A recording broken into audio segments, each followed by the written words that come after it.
Latest ആയിട്ടുണ്ടെങ്കിൽ ഷമീർ ഒരു video ഇട്ടിട്ടുണ്ടായിരുന്നു. അതിനകത്തുണ്ടെങ്കിൽ താൻ ടെസ്റ്റ് ചെയ്തതിൻ്റെ റിസൾട്ടായിരുന്നു കാണിക്കുന്നത്. ഇത് കണക്ക് താൻ ഡ്രഗ്സ് ഒന്നും ഉപയോഗിച്ചിട്ടില്ല എന്നൊക്കെ പറഞ്ഞ് ഒരു ടെസ്റ്റ് എടുക്കുകയും അതിനുശേഷം ഉണ്ടെങ്കിൽ അതിൽ വന്നപ്പോഴത്തേക്കുണ്ടെങ്കിൽ അത് സത്യമാണെന്നുള്ള രീതിയിൽ തെളിഞ്ഞെന്നും പറഞ്ഞായിരുന്നു ഒരു റിസൾട്ട് കാണിച്ചിട്ടുണ്ടായിരുന്നു. സോ ഇതുണ്ടെങ്കിൽ ഇപ്പോൾ ഭയങ്കരമായിട്ട് ചർച്ചയായിട്ട് പോയിക്കൊണ്ടിരിക്കുന്ന സമയത്തുണ്ടെങ്കിൽ സീക്രട്ട് ഏജൻറ്റ് സായി ഉണ്ടെങ്കിൽ ഇത് എടുത്ത് റിപ്പോർട്ട് എടുത്ത് അവിടെ വിളിക്കുകയുണ്ടായിരുന്നു. അവിടുത്തെ ഡോക്ടേഴ്സും കാര്യങ്ങളുമായിട്ടൊക്കെ ചോദിച്ചപ്പോഴത്തേക്കാണ് സത്യം മനസ്സിലായത്. ഇതേ കണക്കുണ്ടെങ്കിൽ യഥാർത്ഥത്തിൽ വന്നതുണ്ടെങ്കിൽ പോസിറ്റീവായിട്ട് ആണ് വന്നത്. ഇതേ കണക്കുണ്ടെങ്കിൽ ഉപയോഗിച്ചിട്ടുണ്ടെന്നുള്ള രീതിയിൽ. പക്ഷേ ഇത് കാണിച്ചത് വേറെ രീതിയിലാണെന്നുള്ള രീതിയിലായിരുന്നു ആ ഡോക്ടറൊക്കെ പറഞ്ഞിട്ടുണ്ടായിരുന്നത്.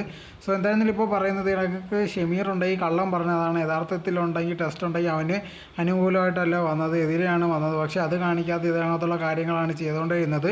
സോ തൊപ്പി അവനൊക്കെ ഒരേപോലെ തന്നെയാണ്, ഒരു വ്യത്യാസവും ഇല്ല. ഇത് കണക്ക് കള്ളത്തരം കാണിക്കുക എന്നുള്ള രീതിയിലായിരുന്നു പറഞ്ഞിട്ടുണ്ടായിരുന്നത്. എന്തായിരുന്നാലും ഇതിന് മറുപടി എന്നുള്ള രീതിയിൽ ഷമീർ ഉണ്ട് ഈ വീഡിയോ കാര്യങ്ങളൊന്നും ഇതുവരെ ഇട്ടിട്ടില്ല. എന്തായാലും റിസൾട്ടിൻ്റെ കാര്യം ഉണ്ടെങ്കിൽ അവിടുത്തെ ഏത് ഹോസ്പിറ്റലാണോ എടുത്തത് അവർ തന്നെ ഇത് കണക്കില്ലെന്നുള്ള രീതി പറഞ്ഞിട്ടുണ്ടായിരുന്നു. സോ അതിൽ നിന്ന് മനസ്സിലാക്കാൻ സാധിക്കുന്നത് ഇത് കണക്ക് ഷമീർ പറഞ്ഞത് കള്ളാന്നുള്ളതാണ്.